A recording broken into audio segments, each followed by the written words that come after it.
Well, it must be time to do one of these for myself. My call came as a question in the night. Should I be a minister? There seemed to come a powerful yes. At the time, and for some years after, I said that it came from outside. Wisdom, though, has taught me that such events are always internal, for that is God's true realm. I did not come from a well-churched family. Consequently, I had very little exposure to clergy except on Sunday mornings, and even that was irregular. So I have found my own path through ministry, something that has confused those with certain preconceptions. I attended the Isla School of Theology in Denver because I didn't know there were options farther away. In seminary, my lack of church involvement proved a blessing. Unlike many of my colleagues, I had no trouble accepting modern biblical scholarship. In fact, I found that scholarship urging me to dig deeper. Continuing to dig has developed a faith firm enough to survive being in ministry. I've enjoyed getting to know Mark's gospel. It always seems such a fresh take on the story of Jesus.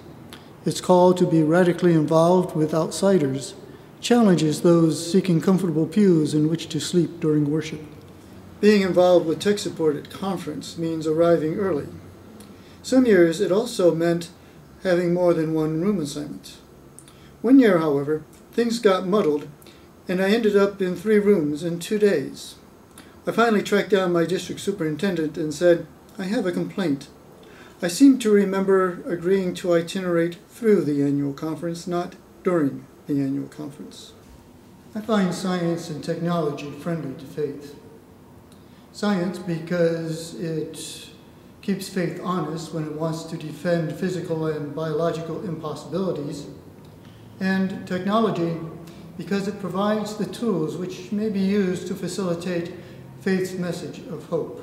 When I find a difference between what I know from science and what the church asks me to believe, I accept the science and find ways to reinterpret the tradition.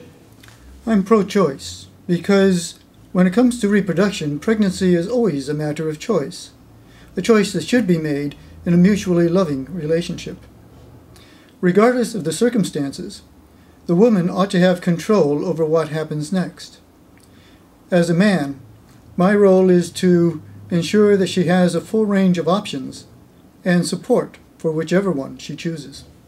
I believe in a totally inclusive church because both medical and psychological evidence demonstrate that not all persons are heterosexual. It seems to me that the church needs to fix its principles rather than trying to fix people who aren't broken. Exclusionary policies are no way to honor either God or the individual.